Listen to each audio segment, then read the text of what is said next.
Dernier réglage, dernière vérification avant de prendre la route. Patrice ne compte plus les kilomètres qu'il effectue à bord de son camion. Il ne compte plus non plus les barrières de péage qu'il franchit chaque jour. Est-ce que vous connaissez le prix des péages que vous empruntez? Non, du tout. Si les boîtiers de télépéage installés dans les véhicules n'indiquent pas les montants aux chauffeurs, le patron Richard fait les comptes. Au fil des ans, son budget péage a explosé. Le kilométrage autoroutier pour un poids lourd a augmenté de 37% depuis 2005. C'est 8% de notre chiffre d'affaires qui passe. Soit plus d'1,5 million d'euros dépensés chaque année pour prendre l'autoroute. Et aujourd'hui, on est obligé de calculer constamment si le trajet est plus intéressant par une autoroute payante que pas. Du côté des particuliers, même constat, des tarifs de plus en plus élevés. Et sur certains trajets, le poste péage dépasse parfois même celui du carburant. Exemple, entre Paris et Bordeaux, comptez 55 € de péage, à peine 50 de carburant. Ces hausses de tarifs, pourtant encadrées par l'État, des associations et même la Cour des comptes ne cessent de les dénoncer. Dans un rapport de 2013, la haute institution écrit: Pendant la période 2009-2012, la progression des tarifs a été particulièrement importante et supérieure à l'inflation. On s'aperçoit très concrètement aujourd'hui que le réseau est mature, qu'il n'y a plus d'investissement et que les amortissements ont pratiquement disparu. Donc ce n'est plus une charge forte pour les sociétés d'autoroutes. Et en parallèle, ces sociétés ont su aussi améliorer leur productivité. La conséquence, c'est que les charges baissent, mais que comme les augmentations sont toujours présentes, eh bien les bénéfices augmentent.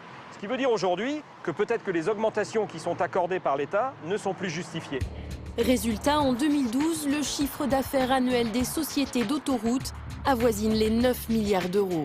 APRR, une des principales sociétés d'exploitation d'autoroutes, a été une des seules à nous expliquer comment était utilisé cet argent. Si on prend l'exemple de 10 € de péage, à peu près 4 € remontent essentiellement à l'État sous forme de taxes et d'impôts, propres ou pas au secteur autoroutier.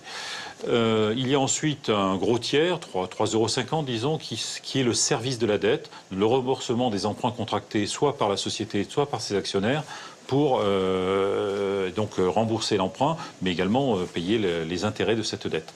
Et puis il reste à peu près un petit tiers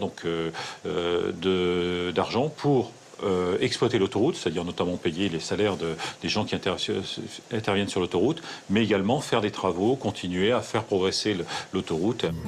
Même si les secrets des péages sont bien gardés, certains automobilistes arrivent tout de même à profiter des failles du système de tarification. C'est le cas de Franck. Ce conducteur a trouvé une astuce pour payer moins cher l'autoroute en toute légalité. Démonstration sur l'A10 entre Rochefort et Bordeaux.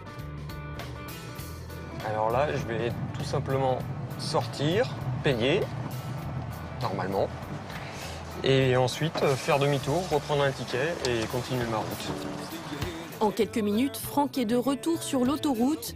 Il va renouveler cette opération quelques kilomètres plus loin. On va faire la deuxième sortie, le deuxième paiement et la deuxième prise de ticket. Franck reprend ensuite l'autoroute jusqu'à sa destination finale.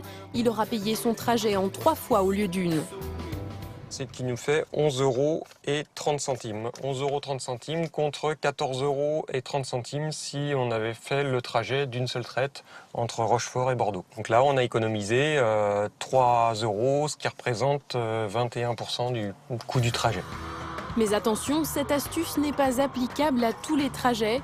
Franck a donc créé son site internet pour renseigner au mieux les automobilistes. Mieux vaut comparer avant de se lancer.